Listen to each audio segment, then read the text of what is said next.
रेहाना और रवि की शादी के बाद रवि के पास कुछ नहीं था। रेहाना, तुमने मुझसे शादी करके एहसान किया है। मुझसे ज्यादा तो तुम कमाती हो। अरे तो क्या हुआ, एक दिन आएगा रवि कि तुम खूब पैसा कमाओगे। मुझे तुम पर पूरा विश्वास है। रवि और रेहाना खुद को स्टैंड करने के लिए पूरी मेहनत करते। रेहाना, मैं नौकरी नहीं करना चाहता हूँ। तो कोई बात नहीं, मैं नौकरी करके घर चलाती हूँ, तुम बिजनेस सेट करने की कोशिश करो। एक दिन। रेहाना, तुम जानती हो, मैंने जो विज्ञापन बनाने वाली कंपनी खोली थी ना, उसे बड़ी ब्रांड का ऑफर आया है। अब हम लोगों के दिन ब्यारे न्यारे हो गए हैं। मैं जानती थी रवि कि एक दिन तुम सेटल हो जाओगे। रवि का काम अच्छा चल जाता है। एक दिन वो रेहाना से कहता है, रेहाना, अब हम लोगों का बच्चा भी हो गया है। बहुत छोटा है वो, उसका ख्याल कैसे रखेंगे हम? कैसे क्या, मैं गांव से माँ को लेकर आ जाती हूँ। नौकरी से हाफ डे ले लिया करूंगी। अभी तो वो छोटा है, स्कूल जाने तक मैं मैनेज कर लूंगी। देखो रेहाना, मैं अब अच्छा कमा रहा हूँ। तुमको नौकरी करके परेशान होने की कोई जरूरत नहीं है। अरे कैसी बात कर रहे हैं, मैं अपनी लगी लगाई नौकरी कैसे छोड़ दूं? और मैंने तो सुना है हम लोगों को कुछ ही महीनों में सरकारी नौकरी मिल जाएगी। सरकारी नौकरी में कितना कमा लोगी? उतने में तो मैं ड्राइवर रख लूंगा। रेहाना को रवि की बात का थोड़ा बुरा तो लगता है। कम से कम मेरी नौकरी की इतनी बेइज्जती मत करो। भूल गए, इसी नौकरी के बदौलत तुमने अपना बिजनेस खड़ा किया है। अरे वो तो मैं किसी के भरोसे भी कर लेता। देखो, अपने बच्चे को संभालो, घर का काम करो। अब बाहर जाती तुम अच्छी नहीं लगती हो। रेहाना रवि के कहने पर नौकरी तो छोड़ देती है, लेकिन अब बड़े से घर में उसकी कीमत किसी नौकर से कम नहीं होती। एक दिन रवि का दोस्त आता है। भाभी, हम लोग तो आपको तब से जानते हैं जब से आप लोग शादी होकर इस शहर में आए थे। आपकी बदौलत ही सारा बिजनेस खड़ा हुआ है। ये किस्मत तो आप ही की है भाभी। हाँ हाँ भाई, हमारी मेहनत तो कुछ है ही नहीं। अरे होगी, लेकिन भाभी की किस्मत के आगे कुछ नहीं। दोस्त वहां से चला जाता है, लेकिन रवि का गुस्सा 7वें आसमान में होता है। देखा कैसे बोल रहा था? अरे बिल्कुल अच्छा आदमी नहीं है ये। कैसी बात कर रहे हैं आप? प्रशांत भैया तो बहुत अच्छे इंसान है रवि। कैसे उन्होंने हमारे मुश्किल वक्त में हमारा साथ दिया था। अरे था पैसा तो साथ दिया, नहीं तो कौन पूछता है? रवि का व्यवहार पैसा आते ही अलग हो गया। वो बंदे को बंदा नहीं समझता। घमंड से घिरे रवि ने तो एक दिन हद ही कर दी। रेहाना, मैं अब तुम्हारे साथ नहीं रह सकता हूं। क्या क्या बकवास कर रहे हो रवि? क्या कहना चाहते हो? और क्यों नहीं रह सकते तुम मेरे साथ? देखो, मुझे कोई और पसंद है और उसने साथ रहने पर बस यही शर्त रखी है कि मुझे तुम्हें तलाक देना होगा। रेहाना, जो कि एक स्वावलंबी महिला थी, उसने बिना देर किए रवि को कह दिया, कोई इश्यू नहीं, मुझे पैकिंग में 4 दिन का वक्त लगेगा, लेकिन तब तक मैं तुम्हारे साथ नहीं रहूंगी।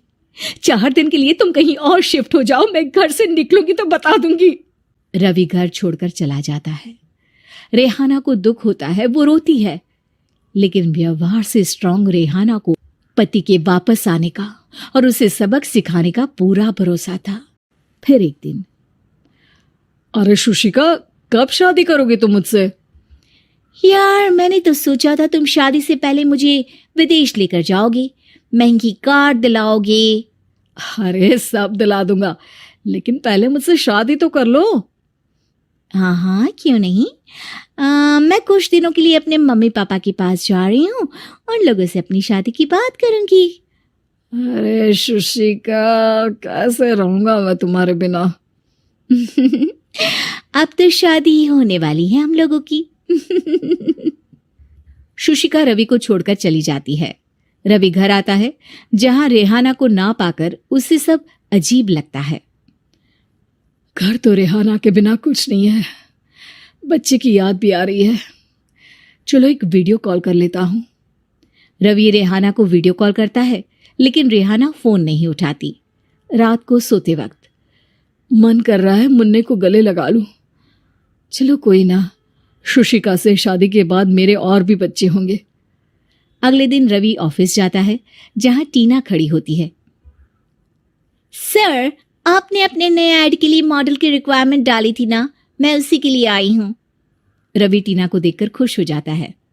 अब शादी हो गई है तुम्हारी? नहीं सर, बस अच्छा सा हैंडसम और अमीर लड़का देख रहे हैं मेरे मम्मी पापा। रवि के दिमाग से तो टीना को देखकर शुशिका का ख्याल भी खत्म हो जाता है। अरे यार, ये लड़की मिल जाए कितनी सुंदर है। शुशिका तो इसके आगे कुछ नहीं है। अब क्या तुम्हें ऐसा नहीं लगता कि मुझसे मिलकर तुम्हारी ये खोज खत्म हो गई है? आप तो 2 बच्चों की पापा लग रहे हैं। अरे नहीं नहीं, मेरी शादी तो हुई थी, लेकिन बीवी को किसी और से प्यार था, मुझे छोड़कर चली गई।